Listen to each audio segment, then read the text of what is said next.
And I'm excited, surprised to still have Miss Eden Gordon-Hill as our morning hostess. Welcome back to the show. Hi, good morning, TK. Thank you. It's so great to be back. Good morning, everybody. It's Monday, July 25th, and we are in the dead heat of summer in Eastern North Carolina. Welcome to the Big Talkers. It's so good to be with you. I have to tell you, TK, we're in the last week of July. I'm counting down the days till the fall. That's my favorite season. Everybody knows who's listening in. To all my family in Ohio, Pennsylvania, New York, New Jersey, DC, Virginia, and here in North Carolina, thank you for all of your support, your text messages, and all of you know how much I love the fall. So I am looking at... Are you a pumpkin spice girl? I am a pumpkin spice girl. I even went shopping this weekend wrap up. My husband and I went shopping this weekend. I got some new pumpkin pillows and looking for new pumpkin coffee mugs. And I'm pumpkin spice through and through. My birthday's September, hence probably why I'm a fall girl. I'm surprised your parents, Eden is a unique and wonderful name, but I'm surprised Autumn had to be on your list. I don't know. My father picked out my name. It's actually my first name's Jennifer, and it throws everybody off. And I've always gone by my middle name, Eden. And obviously, I go by Garden of or whatever, Igor, whatever my nickname is. I had a feeling that was coming in. That was going to be a reference. Of course. But you know what? My father found the name in a Southern novel.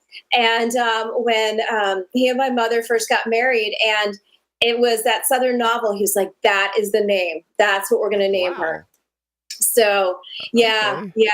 And my brother's name is Everett, which is a family name as well. I absolutely love his name. But anyway, weekend wrap up. Let me tell you, I'm sitting in a hot house right now, TK. Our AC went out this weekend.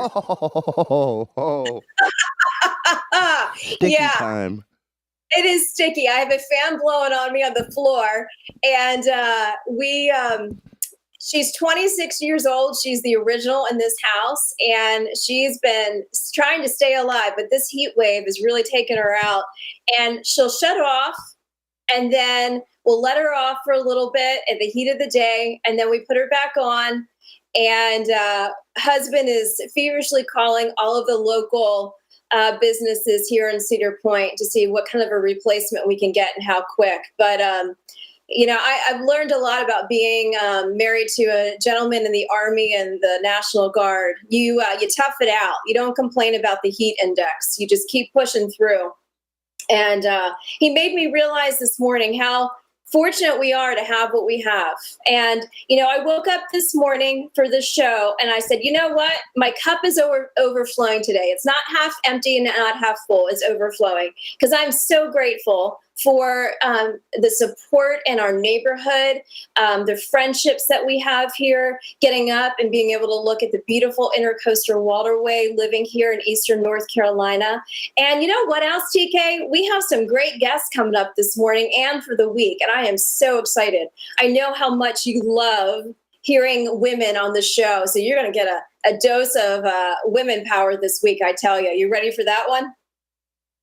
Certainly for diversity. I wanted to at some point, and I wasn't sure if it would be inappropriate to make a joke about, I was trying to get a black woman to be the hostess, as in Biden trying to find his next Supreme Court nomination.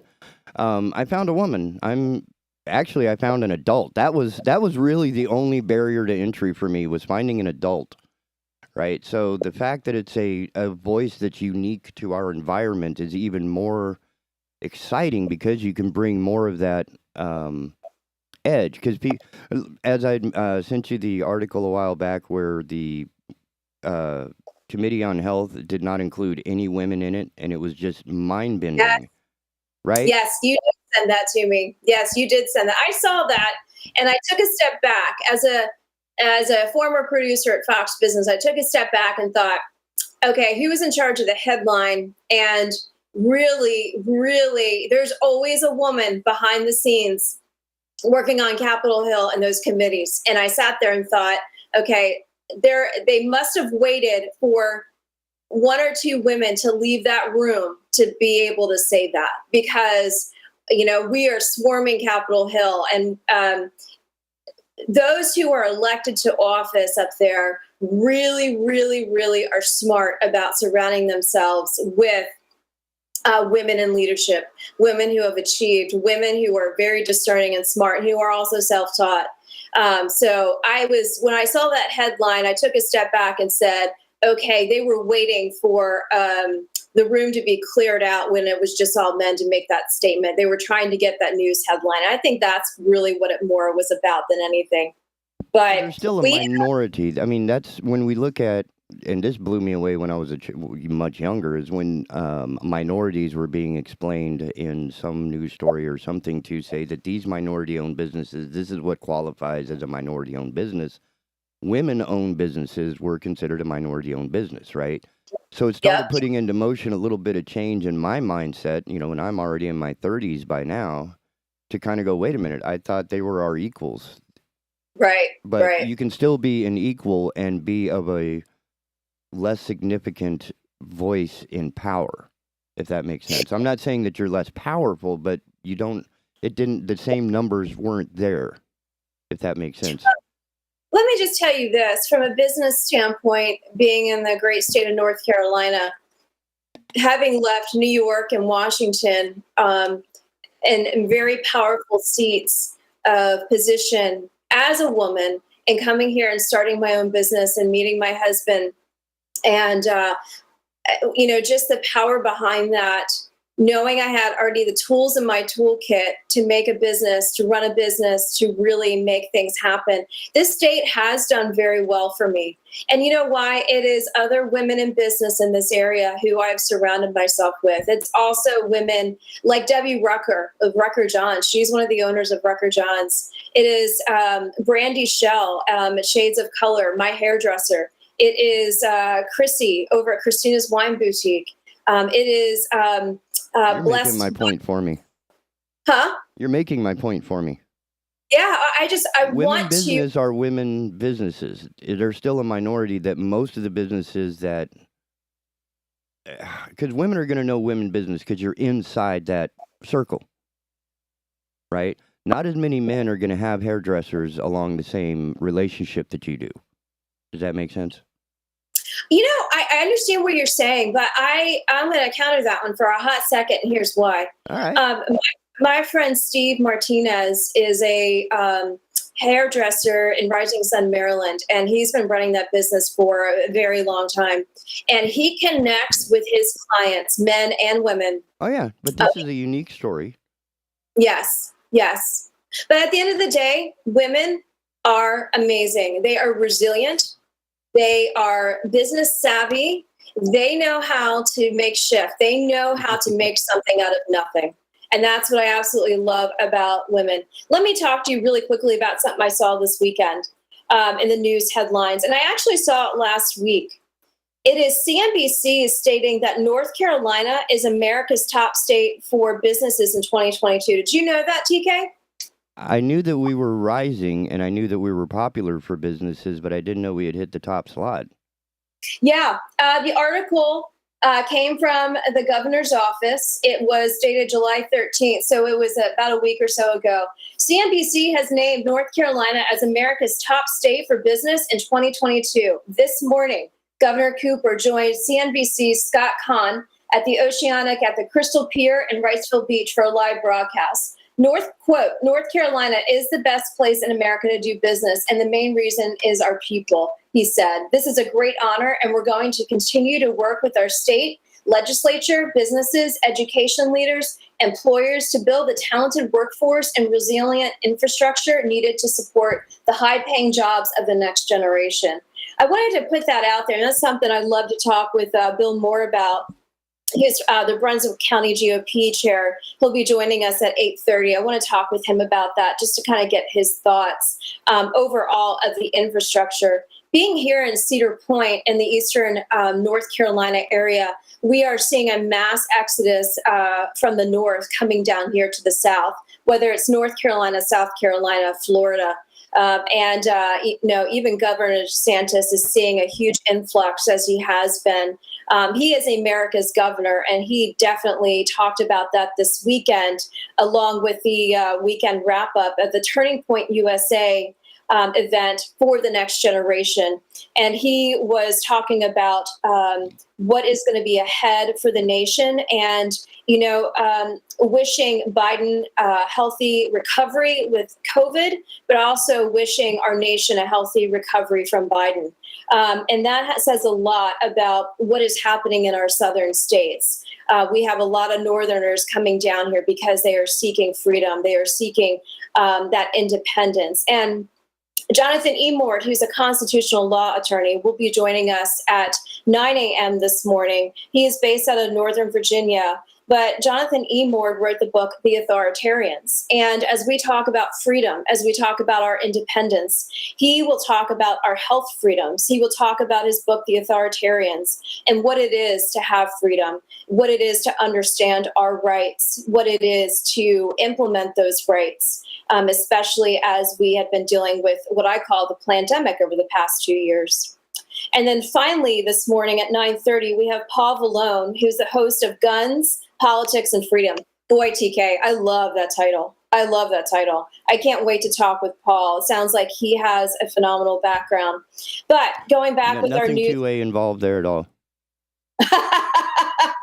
But I'll tell you what, our news headlines of the day, it is 8:15 a.m. Eastern Time here in Eastern North Carolina. And the RNC is now quoting, Biden is out of touch. Every time I look at the news headlines, it is recession fears, and more recession fears.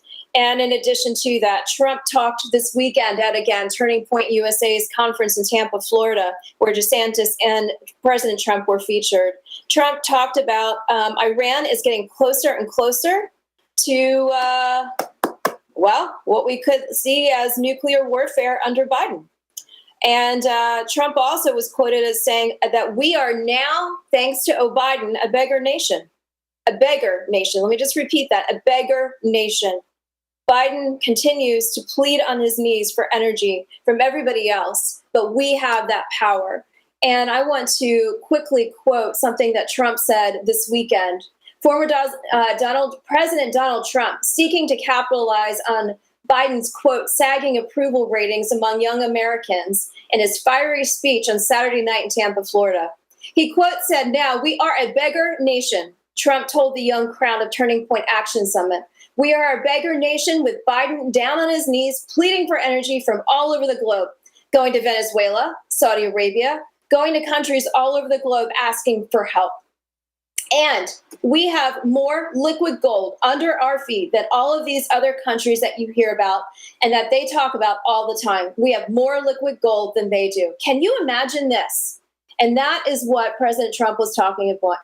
Trump pointed to the failed energy policies of a country like Germany, and he also talked about the radical left Democrats. For anybody all of our audience out there listening in, we ask you if you want to come and join the show or dial in. It's 910-444-0281. That's 910-444-0281. We would love to hear your thoughts in regards to the Biden administration, in regards to Trump running in 2024, in regards to living here in the state of North Carolina and the benefits it has done for you, the American people, for businesses, for small businesses, for the commercial fishermen, for the military, for the veteran. We want to hear your thoughts. So please give us a call if you are out there listening and you want to join the conversation. In addition to the weekend wrap up, well, I'll tell you one thing. I want to highlight a couple Cedar Point businesses that have been a part of our family. I want to highlight Carteret Chiropractic here in Cedar Point, or rather Cape Carteret, along with Acupuncture with Ease. They are committed to their customers, and I have been receiving care from Carteret Chiropractic and Acupuncture with Ease for more than 5 years. I'm grateful for their care. So for all of you out there listening, if you are local to Carteret County, Eastern North Carolina, please take a call and a listen to Carteret Chiropractic and Acupuncture with Ease. We're grateful for their support, and I'm grateful for their commitment to my care over the past 5 years. And TK, a couple other things I wanted to highlight this morning. Like I said, my cup is overflowing. We have amazing guests this week. And I wanted to put something out there for our audience. Last Friday, we had an amazing couple guests talking about remembering everybody deployed. And as we go into this week, I want to let the audience know we're going to be featuring some very special guests for the rest of the week, focused on our next generation, focused on our education, focused on our veterans, our small businesses, our military, and also focused on our freedoms and what is ahead for 2022. Because I tell you what, North Carolina is a hotbed, it's a hot state, and we need to educate the voters on what is coming down the pike. So I'm very excited to be able to share that with our audience.